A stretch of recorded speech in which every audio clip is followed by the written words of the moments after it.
Naabot na ng Department of Health ang higit 80% sa target nilang mabakunahan sa ilalim ng Chikiting Ligtas Immunization Program.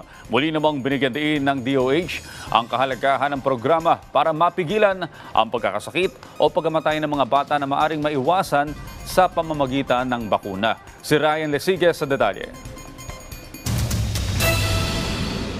Panglima ang Pilipinas sa may pinakamataas na bilang ng mga batang hindi bakunado sa buong mundo noong 2021 at 2022. Kaya para mas mapataas pa ang immunization rate ng bansa, nagsama-sama ang Department of Health, World Health Organizations, United Nations Children's Fund, donor governments at private sector para sa isang stakeholder summit.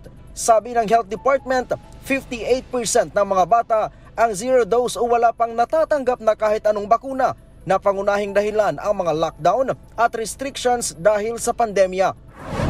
Bago magpandemya sa ating bansa ay bumababa na rin, pero lalong sumadsad dahil sa pandemya sapagkat yung mga restrictions, hindi mailabas ng mga magulang yung bata madalas sa health center kasi naka-lockdown tayo. Kamakailan, nilunsad ng DOH ang Chikiting Ligtas Supplemental Immunization Activity para mahabol at mabakunahan ang mga bata sa buong bansa mula Mayo hanggang Hunyo ngayong taon. Sa target ng ahensya na 9 milyong batang mabakunahan para sa measles at rubella, 84.28% o mahigit 8.1 milyon ang naturukan. 81.92% o mahigit 2.3 milyong mga bata ang nabakunahan sa oral polio.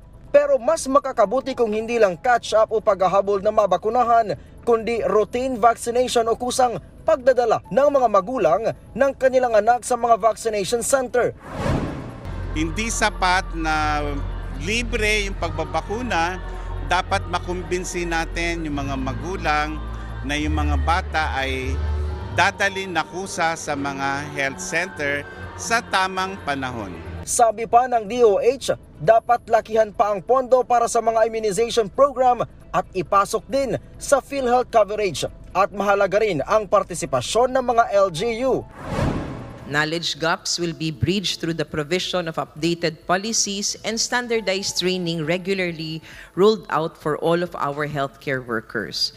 Dapat din daw na bigyang pansin ang pagpuksa sa misinformation na mabilis kumalat dahil sa social media. We must battle misinformation with active risk communication, and we should build local champions or representatives who will advocate for immunization. Handa namang tumulong ang UNICEF na maabot ng Pilipinas ang vaccination target nito upang mapigilan ang pagkakasakit o kamatayan dahil sa mga sakit na kaya namang maiwasan sa tulong ng bakuna. Kapag po mababa yung coverage ng pagbabakuna, maaari pong ang mga batang ito, tinatawag natin itong susceptible to vaccine preventable diseases, maaari pong magkaroon uli ng outbreak.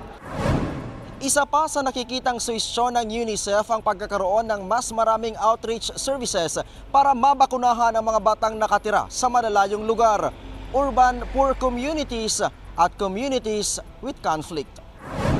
Sa Immunization Summit 2023, hiningi ni Health Secretary Ted Herbosa ang kooperasyon ng bawat isa upang maisara ang immunization gap sa bansa. We intend to address those gaps through Immunization Acceleration Plan, where there is a need to support. If there is one thing that we have learned from our COVID-19 experience, we can make the impossible happen through a whole of government, whole of society approach. Everyone has something to contribute to this endeavor through your own expertise and resources. Ryan Lesigas para sa Morning Show ng Bayan, Rise and Shine, Pilipinas.